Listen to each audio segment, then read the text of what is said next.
Happy morning, students. Welcome to Blue Stars Higher Secondary School. So, in the last class, we have started the second chapter. We already started.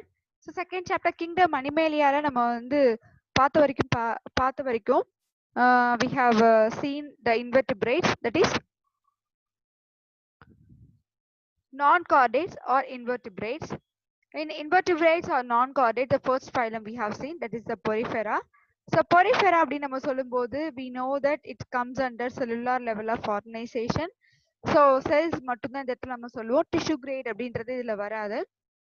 Even though the animal having so many cells in their body, but there is no coordination between the cells. Cellsக்கு நடுவுல வந்து ஒரு coordination இருக்காது. So அதனால தான் அது வந்து ஒரு cellular levelல இருக்கும். And we have seen so many characteristics of sponges. So this is the sponge. And we have seen there are so many layers in the animals like choanocytes, and then choanocytes or collar cells is the lining of the sponges. And we have seen the ostia or osculum. So ostia or osculum is the pores where the so ostia வழியா தான் வந்து water அப்படின்றது enter ஆகும். osculum அப்படின்றது அதுல இருக்கக்கூடிய large pores அப்படின்னு நம்ம சொல்லலாம். Like you can see here. So this is the osculum and these are the osculum.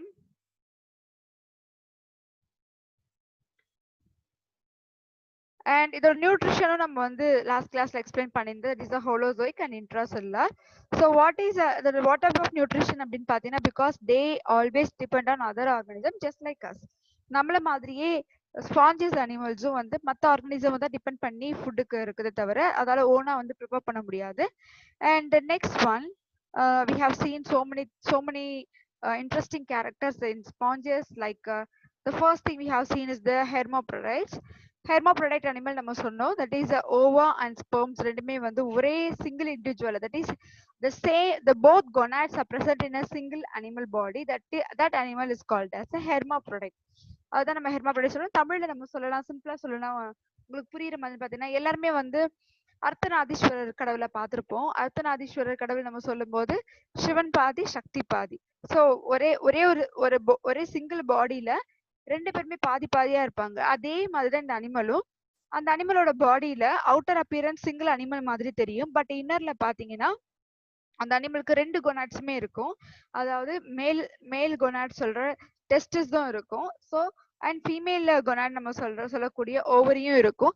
டெஸ்டிஸ்ல இருந்து ஸ்பெர்ம்ஸ் ப்ரொடியூஸ் பண்ணும் அண்ட் ஓவரியில இருந்து எக் ப்ரொடியூஸ் பண்ணும். இதை நம்ம லாஸ்ட் கிளாஸ்ல நல்லாவே எக்ஸ்பிளைன் பண்ணிருப்பேன். And I hope you might be understand. And then they also அதுலயே வந்து ரெண்டு விதமான ஃபர்டிலைசேஷனும் ஒரு சில நேரத்தில் பண்ணும். Some animals undergo self-fertilization and some animals even undergo cross-fertilization. அது எந்த மாதிரி animals அப்படின்றது நம்ம எக்ஸ்பிளைன் பண்ணியிருப்போம். And sometimes they undergo like a gemule formation, parenchyma and amphiblastula. The larva name actually difference இருக்கு. The larva name is very important for the NEET exams. NEET examsக்கு அந்த larva name ரொம்பவே இம்பார்ட்டன்டான ஒண்ணு. And then so இதுதான் வந்து ஒரு single cell, ஒரு கொயனோசைட்ஸ்ல இருக்க அந்த சிங்கிள் செல் காலர் செல்லோட ஒரு ஸ்ட்ரக்சர் இதுதான். And you have seen this, and we have tell so many different or so many cells, so many different types of cells in sponges, like pinacocytes, archaeocytes, coinocytes, amoebocytes, sclerocytes, spongocytes, schizocytes, then sclerocytes, chalcocytes and silicoblast. So இதுல இருக்கக்கூடிய ஒரு செல்லுமே வந்து ஒவ்வொரு விதமான layers இல்லைன்னா some ஒர்க்கை வந்து perform பண்ணது நம்ம சொல்லியிருந்தோம். அதனால தான் வந்து இதுல நம்ம மெயினா என்ன சொல்லுவோம்னு பாத்தீங்கன்னா லேபர் ஒர்க் அப்படின்றது நம்ம சொல்லுவோம். And then you can see here each and every structure, and this is the spongin fibers. இதுதான் நம்ம சொல்லக்கூடிய modified collagen structure நம்ம சொல்லலாம். And you can see this is the spongin fiber actually. I hope you might be seeing this arrow. The arrow, the spotlight la comes உங்களுக்கு தெரியும் நினைக்கிறேன். See you can see here. இதுதான் நம்ம சொல்லக்கூடிய இந்த spongin fibers.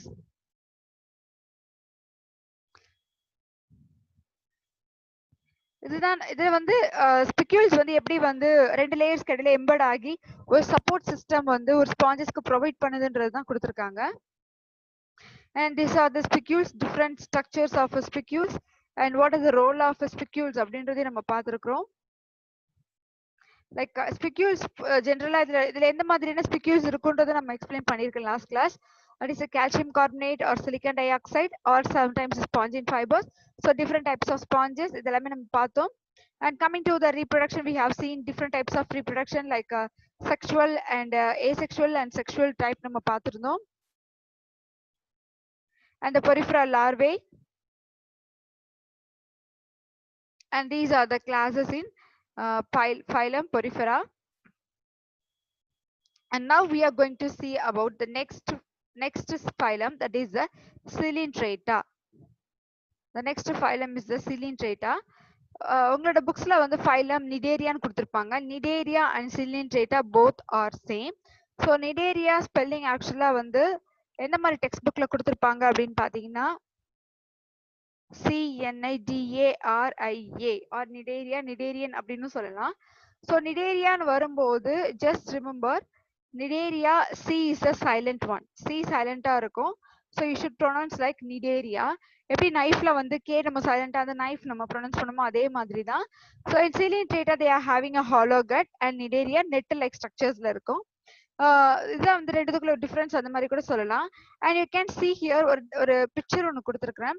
The stinging cells nematocyst found in coral tentacles in coiled and released positions. Actually it is one of the animal. So இதுல இருக்கக்கூடிய இந்த ஸ்ட்ரக்சருக்கு பேர் தான் என்ன அப்படி பார்த்தா இந்த ஆரோ மார்க் இருக்கு. இந்த ஆரோ மார்க்ல இருக்கக்கூடிய இந்த ஸ்ட்ரக்சர்ஸ் என்ன பாத்தீங்கன்னா this is called nematocyst. So nematocyst actually வந்து this type of animal maximum like to eat copepods of animals. Copepod அப்படின்னா ப்ரான் வந்து ஜோனைஸா இருக்கு. ப்ரான்னா நம்ம எறா நம்ம சாப்பிடுவோம் இல்லையா, அந்த எறாவோட ஹெட் பார்ட் ஆக்சுவலா இந்த எறாவோட குட்டின்னு சொல்லலாம், எறாவோட ஃபிங்கர்லிங்ஸ் அப்படின்னு சொல்லலாம். இந்த எறாவோட ஃபிங்கர்லிங்ஸோட அந்த ஹெட் தான் ஆக்சுவலா வந்து மேக்ஸிமம் அதுக்கு ரொம்பவே பிடிக்கும். ஸோ இந்த டெமட்டோசிஸ்ட் ஆக்சுவலா இந்த அனிமல் வந்து ரெஸ்டிங் கண்டிஷன்ல இருக்கும்போது, அதாவது சும்மா இருக்கும்போது பாத்தீங்கன்னா இது இந்த உள்ள வந்து உள்ள இன்சர்ட் பண்ணிருக்கிற இந்த ஸ்ட்ரக்சருக்கு பேரு தான் நெமட்டோசிஸ்ட் நம்ம சொல்லுவோம். இந்த நெமட்டோசிஸ்ட் ஆக்சுவலா எப்படி இருக்குன்னு பாத்தீங்கன்னா ரெஸ்டிங் கண்டிஷன்ல இருக்கும்போது அது வந்து உள்ள இன்சர்ட் பண்ணி வச்சிருக்கோம். ஆனா அதுவே வந்து எப்போ வந்து ஆக்சுவலா வந்து ரிலீஸ் பண்ணும் அப்படின்னு பாத்தீங்கன்னா you can see here அந்த ஸ்ட்ரக்சர் ஆக்சுவலா ரிலீஸ் ஆகுது. எந்த மாதிரி டைம்ல அது ரிலீஸ் ஆகும் அப்படின்னு பாத்தீங்கன்னா whenever it needs to capture the food like copepod. அது சாப்பிடக்கூடிய ஒரே ஃபுட் மேக்ஸிமம் பாத்தீங்கன்னா copepod தான். பட் அது ஆக்சுவலா அங்க இருந்து எடுத்ததுக்கு அப்புறமாவே அந்த அனிமல் செத்துரும். அது இன்னொரு விஷயம். இந்த நெமட்டோசிஸ்ட் என்ன பண்ணுன்னு பாத்தீங்கன்னா ஜஸ்ட் புஷ் ஆர் சம்திங் அது ஒரு பெனிட்ரேஷன் மாதிரி லைக் ஒரு அது மேல வந்து ஒரு ஜஸ்ட் அது மேல ஒரு போடும் அந்த ஸ்டிங்கிங் செல்ஸை. அது டச் ஆனதுமே ஒரு க்ளூ மாதிரி தான் அது ஈஸியா புல் பண்ணது இந்த கோபிபாட் அதுக்கு ஈஸியா போயிடும். then it can easily digest the food. இது ஒரு ஃபார்ம் in Coelenterata. தென் இதுதான் வந்து நம்ம சொல்லக்கூடிய ஹைட்ரால இருக்கக்கூடிய ஒரு ஹைட்ரான எக்ஸாம்பிளா கொடுத்துருக்கேன். And this is that the basal and this is the mouth region. Food இப்படி தான் என்டர் ஆகும் and mouth is here and the waste also excrete through this surface.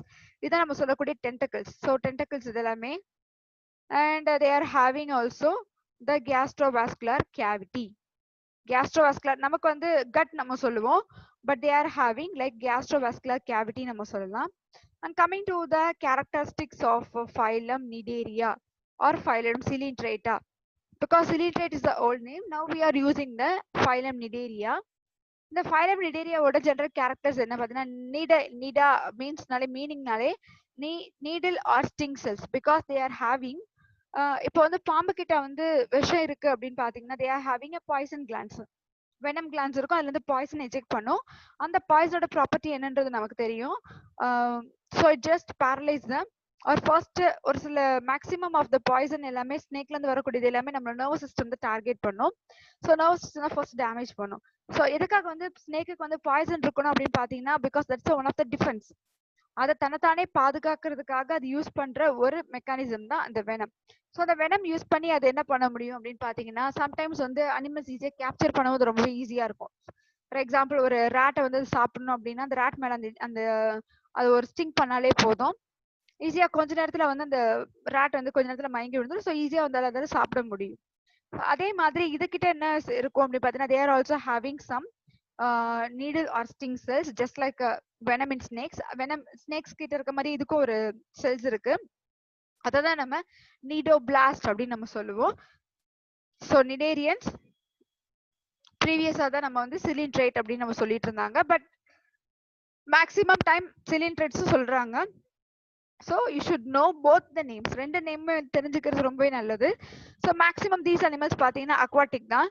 Aquatic in the sense some animals, some coelentrates or some cnidarians can live in fresh water and some can live in a marine water. So அதனால ரெண்டுத்துலயுமே இருக்கறனால aquatic நம்ம சொல்லலாம். And sessile, they can't move. So அதால maximum இருக்கிறது எதுவுமே move ஆகாது. R free swimming. So ரெண்டுமே இருக்கு. ஒன்னு மூவ் பண்ணாமே அதால இருக்க முடியும். ஒரு சில அனிமல்ஸ் வந்து மூவ் பண்ணாம செடன்டரி லைஃப், அதாவது ராக்ல அந்த மாதிரி இதுல வந்து அங்கேயே செட்டில் ஆகி வாழக்கூடிய நிடேரியன்ஸும் இருக்கு. சிலது வந்து ஃப்ரீ ஸ்விம்மிங், லைக் தனியாவே வந்து ஸ்விம் பண்ணி எந்த இடத்துக்குனாலும் போகக்கூடிய ஃப்ரீ ஸ்விம்மிங் அனிமல்ஸும் இதுல இருக்கு. சாலிட்டரி மீன்ஸ் தனியாவே வாழும்.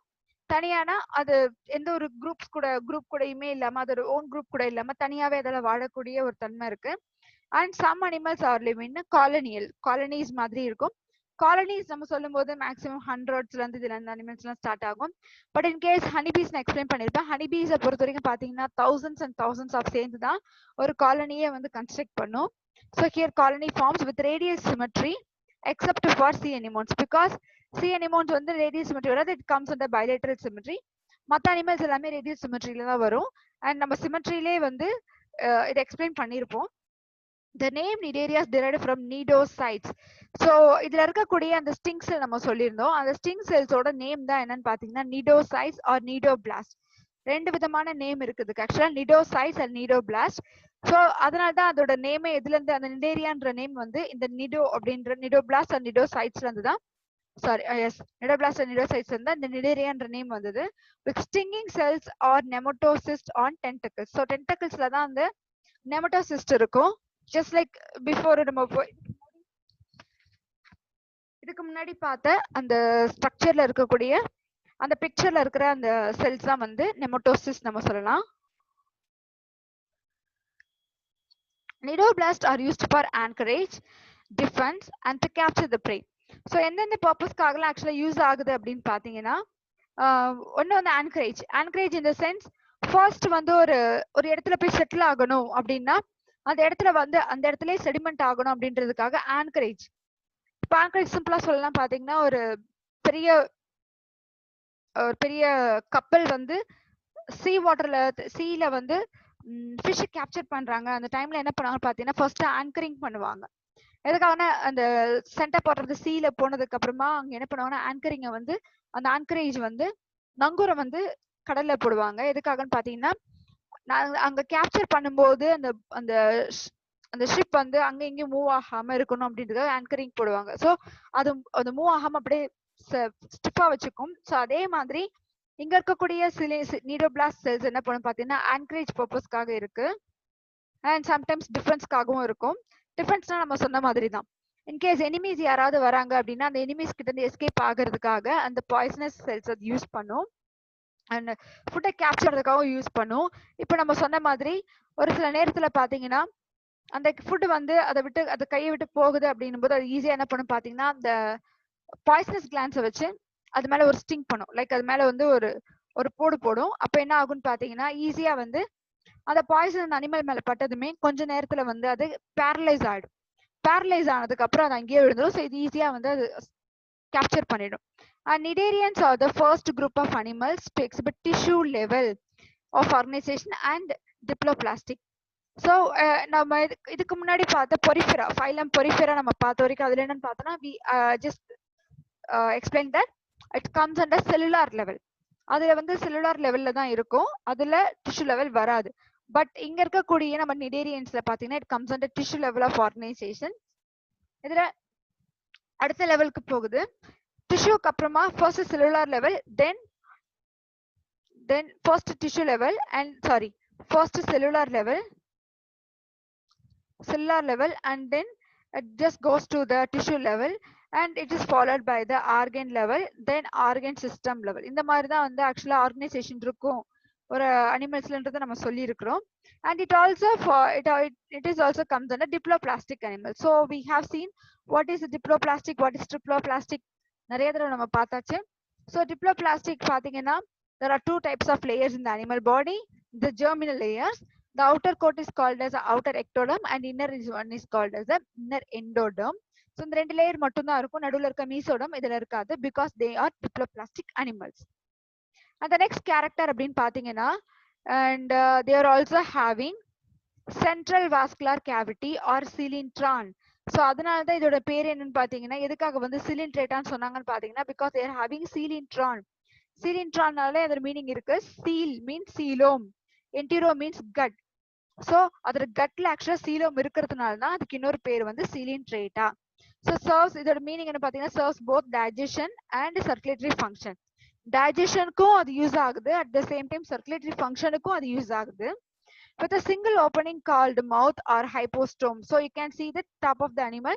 On the top of the animal நம்ம வந்து பார்த்திருந்தோம், மவுத் மட்டும் தான் இருக்கு, இல்லைன்னா ஹைப்போஸ்டோம் நம்ம சொல்லுவோம். ஹைப்போஸ்டோம், ஸ்டோம்னாலே மவுத் தான். So hypo means low sideல இருக்கிறதுனால அதுக்கு பேர் வந்து hypostome. Which serve the process of ingestion and digestion. Let me show the picture once again so that you can understand. So இது வந்து நம்ம சொல்லக்கூடிய மவுத் ஆர் ஹைப்போஸ்டோம். இந்த ரீஜன் பாத்தீங்கன்னா டென்டக்கிள்ஸ் அடுத்து தான் இருக்குது. தென் இது தான் பேசல் நம்ம சொல்லுவோம், பேசல் டிஸ்க் அப்படின்னு சொல்லுவோம், டிஸ்க் ஆர் பேசல் டிஸ்க்னு சொல்லுவாங்க. இப்போ இதோட மவுத்ல பாத்தீங்கன்னா ஆக்சுவலி இந்த இதான் வந்து ஒரே ஒரு ஓப்பனிங் தான் இருக்கு. ஸோ அப்போ வந்து என்ன ஆகுன்னு பாத்தீங்கன்னா, ஃபுட் என்டர் ஆகுறது இதே வழிதான், அதே நேரத்துல வேஸ்ட் மேட்டர் எக்ஸ்கிரீட் ஆகுறது இதே வழிதான். So they are using both function என்ன சிங்கிள் ஓப்பனிங், அதுதான் இந்த இடத்துல கொடுத்துருக்காங்க. And then the digestion is both extracellular and intracellular. So they can digestion with the help of enzymes. அதுதான் இந்த இடத்துல கொடுக்குறோம். So the nervous system is primitive. Nervous system இந்த இடத்துல ஃபார்ம் ஆகல, பட் nerve system எப்படி இருக்குன்னு பாத்தீங்கன்னா primitive structureல இருக்கு. அதனால தான் இந்த இடத்துல வந்து இந்த sting cells வந்து ஒர்க் ஃபங்க்ஷன் ஆகுதுன்னு நம்ம சொல்லலாம். And is formed of a diffuse nerve net, nerve net கொடுத்துருக்காங்க. And Cnidarians like corals have a skeleton made up of a calcium carbonate. So இதுவும் வந்து ஒரு corals மாதிரி தான். நம்ம corals தான் முன்னாடி பார்த்த பொரிஃபெரா மாதிரி. இதோட அவுட்டர் ஸ்ட்ரக்சர்ஸ், இதோட சைட்டோஸ்கெலிட்டன் எல்லாமே எந்த மாதிரி ஃபார்ம் ஆகுதுன்னு பாத்தீங்கன்னா கால்சியம் கார்பனேட்டால ஃபார்ம் ஆகுதுன்னு நம்ம சொல்லலாம். And Cnidarians exhibit two basic body parts. The first one is a polyp and medusa. இந்த polyp and medusaவை எந்த மாதிரி ஸ்ட்ரக்சர்ன்றதை நான் உங்களுக்கு எக்ஸ்பிளைன் பண்றேன். ரொம்ப ஈஸியா வந்து நம்ம புரிஞ்சுக்கலாம். ரொம்ப காம்ப்ளிகேட்லாம் கிடையாது. அந்த பார்ட்ஸ் கொஞ்சம் ஞாபகம் வச்சுக்கணும். அதுக்கு ஈஸியான சில ட்ரிக்ஸ் இருக்கு, அந்த ட்ரிக்ஸோட நான் உங்களுக்கு சொல்லி கொடுக்குறேன். The polyps form are sessile and cylindrical. Example Hydra and Adamsia, whereas Medusa. So இதுல நான் வந்து உங்களுக்கு இந்த பிக்சரை காமிச்சு உங்களுக்கு டயக்ராமேட்டிக் ரெப்ரசன்டேஷன் காமிச்சா உங்களுக்கு இன்னும் கொஞ்சம் ஈஸியா புரியும். So let me show this diagram for this. And this is called polyp. இதுதான் வந்து பாலிப் நம்ம சொல்லலாம். அண்ட் இது வந்து மெடுசா.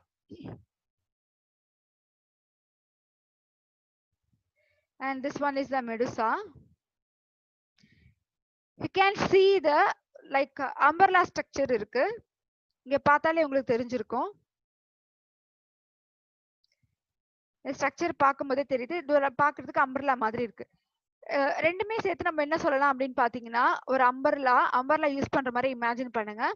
அம்பர்லால என்ன இருக்குன்னு பாத்தீங்கன்னா, மேல ஒரு டாப் ஒன்னு இருக்கும். ஐ மீன் அந்த ஒரு ஸ்ட்ரக்சர் லைக் மேடு மாதிரி இருக்கும். அண்ட் கீழே வந்து நமக்கு ஒரு ஸ்டெம் இருக்கும். So we hold this stem. இது நம்ம என்ன பண்ணுவோம் பாத்தீங்கன்னா, இந்த கம்பியை தான் நம்ம வந்து கைப்பிடிக்க யூஸ் பண்ணுவோம், இந்த பிளேஸ் தான் நம்ம யூஸ் பண்ணுவோம். ஸோ இதுல எதை சொல்றாங்கன்னு பாத்தீங்கன்னா, இதுதான் வந்து பாலிப் அண்ட் இது வந்து Medusa. You just remember, polyp and Medusa structure வரும்போது இது வந்து ஒரு அம்பர்லா மாதிரி இமேஜின் பண்ணுங்க. ஸோ மெடுசா எப்படி ஈஸியா ஞாபகம் வச்சுக்கலாம் அப்படின்னு பாத்தீங்கன்னா, நான் எப்பவுமே ஸ்டூடெண்ட்ஸ்க்கு உங்களுக்கு எப்படி புரியுற மாதிரி சொல்லுவேன்னு பாத்தீங்கன்னா, மெடுசா அப்படின்றது அம்பர்லா மாதிரி இருக்கும், அம்பர்லாவோட டாப் மாதிரி இருக்கும். அப்போ அம்பர்லா மேல எப்படி இருக்குன்னு பாத்தீங்கன்னா மேடு மாதிரி இருக்கும், அதாவது மேடு மாதிரி இப்படி ஏறி இறங்கும். சோ இந்த மேடு மாதிரி இறங்குறதுனால இதுக்கு வந்து என்ன சொல்றோம்னு பாத்தீங்கன்னா மெடுசா மேடு. சோ அந்த மாதிரி ஞாபகம் வச்சீங்கன்னா யூ won't get கன்ஃபியூஷன்றது கண்டிப்பா வரவே வராது. சோ கீழே இருக்கக்கூடியது மீதி இருக்கிற ரிமைனிங் பார்ட் பாலிப் தான். அப்ப அந்த ஸ்டெம் வந்து நம்ம என்ன சொல்றோம் அப்படின்னு பாத்தீங்கன்னா பாலிப் அப்படின்னு நம்ம சொல்லலாம். இதுதான் வந்து டிஃப்ரெண்ட் இது சொல்றாங்க. But at the same time சிலிண்ட்ரைட்ஸ்ல பொறுத்த வரைக்கும் பாத்தீங்கன்னா அதுல வந்து different forms of different shapes of அனிமல்ஸும் அதுல இருக்கும். அதனாலதான் இங்க வந்து பாலிமார்பிசம் அப்படின்னு சொல்லுவாங்க. So it shows polymorphism which means different structures ஆக்சுவலா இருக்கும் நம்ம சொல்லலாம். And we can go to the previous points. So the polyforms sessile. So polyp அப்படின்றது மூவ் ஆகாத ஒண்ணு, எந்த இடத்துல அது மூவ் ஆகாது, அதனாலதான் அது செசைல் அப்படின்னு கொடுத்துருக்காங்க. இட் இஸ் சிலிண்ட்ரிக்கல் ஷேப்ல இருக்கும். எக்ஸாம்பிள் ஹைட்ரா, நம்ம ஃபர்ஸ்ட் பிக்சர்ல காமிச்சேன் ஹைட்ரா பாத்தீங்கன்னா கீழே இருக்க பேசல் தான் வந்து நம்ம சொன்ன நம்ம காமிச்சது தான் அந்த animal hydra or Adamsia. Both are the different animals and both having the polyp மட்டும் தான் இருக்கும். அண்ட் வேரஸ் மெடுசா பாத்தீங்கன்னா umbrella shape and free swimming. Medusa வந்து ஃப்ரீயா ஸ்விம் ஆகும். பாலிப்க்கு எக்ஸாம்பிள் ஹைட்ரா இந்த இடத்துல கொடுத்துருக்காங்க. அண்ட் மெடுசாக்கு எக்ஸாம்பிள் வந்து நமக்கு ஈஸியா அண்டர்ஸ்டாண்ட் ஆகக்கூடிய அனிமல்ஸ் எது அப்படின்னு பாத்தீங்கன்னா ஜெல்லிஃபிஷ். ஜெல்லிஃபிஷ் கண்டிப்பா எல்லாருமே வந்து மூவிஸ்லயோ இல்லைன்னா வந்து கண்டிப்பா டிஸ்கஸ் சேனல் நம்ம பார்த்திருப்போம். அதுல ஜெல்லிஃபிஷ் இருக்கும் பாத்தீங்கன்னா மேல அந்த அம்பர்லா மட்டும்தான் இப்படி ஜஸ்ட் அப்படியே வந்து ஃப்ளோட் ஆகுற மாதிரி நம்ம காட்டுவாங்க. பிகாஸ் அதுக்கு கீழே அந்த பாலிப் ஸ்ட்ரக்சர் இருக்காது. அதே மாதிரி இன்னொரு இன்ட்ரெஸ்டிங்கான விஷயம் சிலிண்ட்ரைட்ஸ் என்ன அப்படின்னு பாத்தீங்கன்னா பாலிப் மட்டுமே இருக்கக்கூடிய அனிமல்ஸ் தனியாவே வாழறது இருக்கு. மெடுசா மட்டுமே இருக்கக்கூடிய அனிமல்ஸ் தனியா வாழும். இப்ப நான் காமிச்ச 2 அனிமல்ஸ் தான் அதுக்கான example. And you can see here, see this one. இது பாலிப் மட்டுமே இருக்கிறது ஒரு அனிமல். இது ஒரு ஹைட்ரா. பட் இது பாத்தீங்கன்னா ஒரு ஜெல்லிஃபிஷ். ஸோ ஜெல்லிஃபிஷ் தனியா இருக்குது, ஹைட்ரா தனியா இருக்கு. ரெண்டுமே சேர்ந்துதான். அண்ட் ரெண்டுமே சேர்ந்த அனிமல்ஸும் இருக்கு. லைக் நம்ம சொன்ன மாதிரி ஒரு அம்பர்லா மாதிரி ஸ்ட்ரக்சர்ல. ஸோ இந்த மாதிரி ஒரு அனிமலும் இருக்குது. இல்லைன்னா இது தனியாவும் இருக்கக்கூடிய அனிமல்ஸோட ஸ்ட்ரக்சர்ஸும் இருக்கு. So to not get confusion with the names and terms. And here you can see that the use of the tentacles. டென்டக்கிள்ஸோட யூசஸ் என்ன அப்படின்னு பார்த்தோன்னா நம்ம ஆல்ரெடி பார்த்ததுதான். But once again I will explain in this place. The first one use to capture the food. Already நம்ம சொன்னது ஃபுட்டை capture பண்றதுக்காக. Or cnidoblast cnidocyte cell that contain the stinging organelle. அதுல தான் ஆக்சுவலா அந்த ஆர்கனல் இருக்கும். மெயினா அந்த பாடியில அது அட்டாச் ஆகாது. பட் அந்த நீடோபிளாஸ்ட் நீடோசைட்ல தான் அந்த ஸ்டிங்கிங் ஆர்கனல் இருக்கும். அந்த ஆர்கனல் யூஸ் பண்ணி தான் அது ஸ்டிங் பண்ணும். And the nematocyst stinging organelle capsule with a coiled harpoon containing. Coiled harpoon containing na நம்ம first cylindrite ஓட ஸ்லைட்ல நம்ம பார்த்திருப்போம். அது அந்த அனிமல் பாக்குறதுக்கு முன்னாடி அது ரெஸ்டிங் கண்டிஷன்ல எப்படி என்ன பண்ணுச்சு பாத்தீங்கன்னா உள்ள சுருட்டி வச்சிட்டு இருந்தது. ஒன்ஸ் அந்த ஃபுட்டை பார்க்கும்போது அது எப்படி வந்து ஈஸியா வெளியே எடுத்து அந்த அனிமல் மேல ஸ்டிங் பண்ணி ஈஸியா அதெல்லாம் கேப்சர் பண்ண முடியுமோ அதுதான் ஆக்சுவலா நெமட்டோசிஸ் நம்ம சொன்னாங்க. And the very important toxin in the coelenterate is called hypnotoxin. இதுல இருக்கக்கூடிய டாக்ஸினோட பேர் என்ன அப்படின்னு பாத்தீங்கன்னா அந்த டாக்ஸினோட பேரு தான் ஹிப்னோடாக்சின் அப்படின்னு நம்ம சொல்லலாம். எதுக்காக இதுக்கு வந்து ஹிப்னோடாக்சின் அப்படின்னு பாத்தீங்கன்னா ஹிப்னாட்டிசம் கேள்விப்பட்டிருப்பீங்க. அதாவது ஹிப்னாட்டிசம் மீன்ஸ் வசியம் பண்றது. நம்மளோட ஏன்ஷியன்ட் டைம்ஸ்ல பாத்தீங்கன்னா ஈவன் இந்தியால வந்து நிறைய பிளேசஸ்ல ஹிப்னாட்டிசம் அந்த ஆர்ட்ஸ் அந்த கலையை வந்து சொல்லி கொடுத்துட்டு இருந்தாங்க. ஏன் வந்து இந்த டாக்ஸின் பேர் ஹிப்னோடாக்சின் அப்படின்னு பாத்தீங்கன்னா ஆக்சுவலா இந்த டாக்ஸினை வந்து அந்த அனிமல் வந்து வேற ஒரு ஆர்கானிசம் மேலேயோ இல்ல அதோட ஃபுட் மேலேயோ பெனிட்ரேட் பண்ணதுக்கு அப்புறம் ஸ்டிங் பண்ணதுக்கு அப்புறம் என்ன ஆகும்னு பாத்தீங்கன்னா அந்த டாக்ஸினோட எஃபெக்ட்னால அந்த அனிமல் வந்து கொஞ்ச நேரத்துக்கு வந்து பேரலைஸ் ஆயிடும். பேரலைஸ் ஆகுதுன்னா அதோட மீனிங் என்னன்னு பாத்தீங்கன்னா அதால எங்கேயுமே மூவ் பண்ண முடியாது. ஒரு பிளேஸ் வந்து இன்னொரு பிளேஸ்க்கு அதால மூவ் பண்ண முடியாது. சோ மூவ் ஆகாம அந்த இடத்துலயே அவங்க வந்து அங்கேயே இருந்துருவாங்க. அப்போ ஆட்டோமேட்டிக்கா அங்கேயே மயங்கி அங்கேயே சுருண்டு விழுந்துரும். சோ அதுதான் இந்த இடத்துல என்ன சொல்றாங்கன்னு பாத்தீங்கன்னா ஹிப்னோடாக்சின் அப்படின்றாங்க. சோ மத்தபடி வேற எதுவும் கிடையாது. And this is the nematoblast we have already seen. இது அந்த ஹார்பூன் லைக் ஸ்ட்ரக்சர் நம்ம சொன்ன ஹார்பூன் லைக் ஸ்ட்ரக்சர் வந்து உள்ள எம்பட் ஆயிருக்கு. இதான் நெமட்டோசிஸ்ட். ஒன்ஸ் அந்த இது வந்து ரெஸ்டிங் கண்டிஷன்ல இருக்கும்போது உள்ள வச்சிருக்கும். இதுவே வந்து ஒரு அனிமல் ஒரு ஃபுட்டை பாக்குது அப்படின்னும் போது இதான் நம்ம சொன்ன அந்த டென்டக்கிள்ஸ். ஸோ அந்த டென்டக்கிள்ஸ் யூஸ் பண்ணி தான் ஒரு அனிமலை வந்து அது ஈஸியா வந்து என்ன பண்ணுன்னு பாத்தீங்கன்னா கீழே வந்து அந்த ஸ்டிங் பண்ணி அதை வந்து கீழே தள்ளுன்னு சொல்லலாம். And here the polymorphism many ஷேப்ஸ்ல வந்து சிலிண்ட்ரேட் அனிமல்ஸ் இருக்கும், நிடேரியன்ஸ் இருக்கும். பாலிப் நம்ம சொன்னதுதான், அது ரெண்டுமே நம்ம ஆல்ரெடி பார்த்ததுதான். And one of the very most இன்னொரு ரொம்ப இன்ட்ரெஸ்டிங்கான கேரக்டர்ஸ் என்ன அப்படின்னு பார்த்தோம்னா cnidarians which exist in both forms that can also which means last கிளாஸ்ல லாஸ்ட் ஸ்லைட்ல நான் எக்ஸ்பிளைன் பண்ணியிருந்தேன். அதாவது ஒரு சில அனிமல்ல பாலிப் மட்டும் தனியா இருக்கும், ஒரு சில இதுல மெடுசா மட்டும் தனியா இருக்கும். But some animals they have both polyp and medusa ரெண்டுமே சேர்ந்து இருக்கும் அப்படின்றத நம்ம எக்ஸ்பிளைன் பண்ணோம். அந்த ரெண்டுமே சேர்ந்து இருக்கக்கூடிய எக்ஸ்பிளனேஷனுக்காக தான் இந்த இதை கொடுத்துருக்காங்க. You can see here both forms ரெண்டு ஃபார்ம்லயும் அதால இருக்க முடியும்.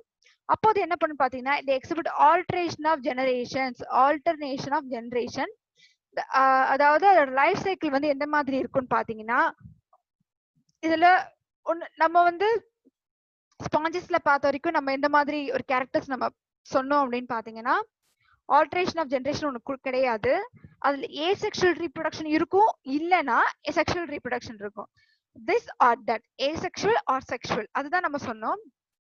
பட் இதுல ஒரு இன்ட்ரெஸ்டிங்கான ஃபேக்டர் என்ன பாத்தீங்கன்னா it is otherwise called as a metagenesis or alteration of generation. இதுக்கு ரெண்டு விதமான பேர் சொல்றாங்க, ஆல்டரேஷன் ஆஃப் ஜெனரேஷன் இல்லைன்னா மெட்டாஜெனசிஸ். இதோட மீனிங் என்ன அப்படின்னு பாத்தீங்கன்னா இதுல ஒரு ரொம்ப அழகான ஒரு கேரக்டர் நடக்கும்.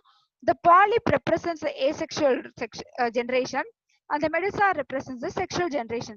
So ஒரு சிங்கிள் அனிமல்ல நம்ம சொல்லக்கூடிய ஒரே ஒரு சிங்கிள் அனிமல் கூட இருக்கக்கூடிய மெடுசா அண்ட் பாலிப்ல பாலிப் வந்து மெடுசா வந்து என்ன பண்ணுன்னு பாத்தீங்கன்னா செக்ஷுவல் ரீப்ரொடக்ஷன் மூலமா ப்ரொடியூஸ் ஆகும். ஐ மீன் செக்ஷுவல் ரீப்ரொடக்ஷன்ல பாலிப்பை ப்ரொடியூஸ் பண்ணும். பாலிப் என்ன பண்ணும் பாத்தீங்கன்னா ஏசெக்ஷுவல் ரீப்ரொடக்ஷன் மூலமா மெடுசா ப்ரொடியூஸ் பண்ணும். That is alteration of generation. ஆல்டரேஷனா மாத்தி மாத்தி ப்ரொடியூஸ் பண்ணுவாங்க. அதுக்காக அந்த டேர்ம்காக தான் இன்னொரு பேர் தான் மெட்டாஜெனசிஸ் அப்படின்னு சொல்லி கொடுத்துருக்காங்க.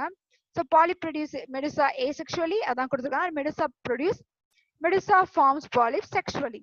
ஸோ டெவலப்மெண்ட் இஸ் இன்டைரக்ட் நம்ம சொல்லும் போதே லாஸ்ட் கிளாஸ்ல எக்ஸ்பிளைன் பண்ணியிருக்கோம், லாஸ்ட் ஃபைலம்ல எக்ஸ்பிளைன் பண்ணியிருக்கோம். இன்டைரக்ட் வருதுன்னா கண்டிப்பா அந்த இடத்துல ஒரு லார்வா நேம் இல்லாம இருக்காது. And here the larva is the free swimming larva, that is called planula larva. அது ஃப்ரீ ஸ்விம்மிங்கா இருக்கிறதுக்கான ரீசன் என்னன்னு பாத்தீங்கன்னா because they are having ciliated structures. அதுல சிலியா ஸ்ட்ரக்சர்ஸ் இருக்கு. அந்த சிலியேட்டட் ஸ்ட்ரக்சர்ஸ்னால அது ஈஸியா வந்து ஃப்ரீ ஸ்விம்மிங்கா இருக்கும்னு சொல்லலாம். அண்ட் எக்ஸாம்பிள் பாத்தீங்கன்னா ஃபைசாலியா. First let me explain the alteration of generations, and this is the alteration of generations or metagenesis. இது நம்ம வந்து ஒரு மெட்டாஜெனசிஸ் அப்படின்னு நம்ம சொல்லலாம், இல்லைன்னா ஆல்டரேஷன் ஆஃப் ஜெனரேஷன் அப்படின்னு நம்ம சொல்லலாம். அண்ட் இதுல பாத்தீங்கன்னா ரெண்டு அனிமல் இந்த இடத்துல நான் கொடுத்துருக்கேன். அதாவது இது ஒரு மெடுசா, இது ஒரு மெடுசா, இது ஒரு அனிமல், இது ஒரு அனிமல். இது என்ன பண்ணுது அப்படின்னு பாத்தீங்கன்னா இங்க இருக்கக்கூடிய அனிமல் வந்து அதோட மெடுசால இருந்து ஓவரியில இருந்து எக் ப்ரொடியூஸ் பண்ணுது. You can see the egg production. And இங்க இருக்கக்கூடிய அனிமல்ஸ்ல அதோட டெஸ்டஸ்ல இருந்து ஸ்பெர்ம்ஸ் ப்ரொடியூஸ் பண்ணுது. You can see here clearly, விசிபிளா நல்லா தெரியும் நினைக்கிறேன். ஸோ எக் ப்ரொடியூஸ் பண்ணுது. இந்த இடத்துல பாத்தீங்கன்னா ஸ்பெர்ம்ஸ் ப்ரொடியூஸ் பண்ணுது. செக்ஷுவல் ரீப்ரொடக்ஷன் மூலமா ஸ்பெர்ம்ஸ் எக்கை பெனிட்ரேட் பண்ணி அதை ஃபர்டிலைஸ் பண்ணி ஒரு ஜைகோட்டா கன்வெர்ட் ஆகுது. see here once again I will explain. So ரெண்டு அனிமல்ஸ் இருக்கு, ரெண்டு மெடுசா இருக்கு. அதோட ஒரு அனிமல் அதோட ஓவரியில இருந்து எக் ப்ரொடியூஸ் பண்ணுது, இன்னொரு அனிமல் அதோட மெடுசால இருந்து டெஸ்டஸ்ல இருந்து ஸ்பெர்ம் ப்ரொடியூஸ் பண்ணுது. அதாவது அது மெடுசால தான் டெஸ்டஸ் இருக்கு, அங்க இருந்து ஸ்பெர்ம் ப்ரொடக்ஷன் பண்ணுது. ரெண்டுமே சேர்ந்து ஃபியூஸ் ஆகி ஜைகோட் ஃபார்ம் ஆகுது. ஜைகோட்ல இருந்து கிளீவேஜ் நடக்குது, கிளீவேஜ்ல இருந்து பிளாஸ்டுலா ஸ்டேஜ் வருது. then this is called as a free swimming planula larva because they are having cilia structures. பாத்தீங்கனாலே தெரியும் ஹேர் லைக் ஸ்ட்ரக்சர்ஸ் லைக் ஒரு பாராமிஷியம் அனிமலுக்கு எப்படி இருந்தோ அதே மாதிரி ஒரு சிலேட்டட் ஸ்ட்ரக்சர்ஸ் இருக்கு. Then ciliated structures free swimming larva form ஆனதுக்கு அப்புறமா அந்த லார்வா வந்து அடுத்த ஸ்டேஜுக்கு போகும்போது என்ன பண்ணும் அப்படின்னு பாத்தீங்கன்னா ஒரு புது பிளேஸ்ல வந்து செட்டில் ஆகும். That's why called is a settle down to start a new colony. ஒரு புது காலனியை ஒரு ஃபார்ம் பண்ண போறாங்க, ஃபார்ம் ஆகுது. And young colony and asexual budding here. So இந்த இடத்துல இதுக்கு டிஃபரன்ஸ் பாத்தீங்கன்னா இந்த டாப் பாத்தீங்கன்னா ஒண்ணுமே இல்லாம இருக்கு. But here the budding starts. Here the budding starts, bud start ஆகுது. அண்ட் மெச்சூர் காலனி மெச்சூர்ட் ஆகுது. மெச்சூர்ட் ஆகும்போது பாத்தீங்கன்னா என்ன ஆகும்னு பாத்தீங்கன்னா இந்த இடத்துல வந்து you can see the reproductive polyp reproductive stage வந்துருச்சு. மெடுசா பட் இது எல்லாமே மெடுசாவோட பட் தான். ஸோ ஒன்ஸ் அந்த அனிமல் வந்து ஓரளவுக்கு அந்த ஏசெக்சுவல் ரீப்ரொடக்ஷன் டைம்ல அந்த பட் நல்லா டெவலப் ஆயிடுச்சு அப்படின்னு வரும்போது பாத்தீங்கன்னா it can easily undergo asexual reproduction in the process of budding. So padding மூலமா என்ன பண்ணுன்னு பார்த்தீங்கன்னா இந்த மெடுசாவை ரிலீஸ் பண்ணும். ஸோ இந்த மெடுசா என்ன பண்ணுன்னு பார்த்தீங்கன்னா இந்த மாதிரி டெவலப் ஆகும். So once again the life cycle starts. திரும்பி மெடுசா ரெண்டும் வந்து அதோட ஓவரியிலேருந்து எக் ப்ரொடியூஸ் பண்ணும், டெஸ்டிஸ்லேருந்து ஸ்பெர்ம் ப்ரொடியூஸ் பண்ணும். Once again the life cycle goes on, it just keeps on going. இதுதான் வந்து ஆல்ட்ரேஷன் ஆஃப் ஜென்ரேஷன் நம்ம சொல்றது. Students, I hope you understand this concept. So இதோட இந்த செஷனை நான் க்ளோஸ் பண்ணுறேன். And the next session is provided in the link 2 click பண்ணி continuation classes listen பண்ணுங்க. And there is an assignment also, just complete that too, and we will see in the next session, students. Thank you.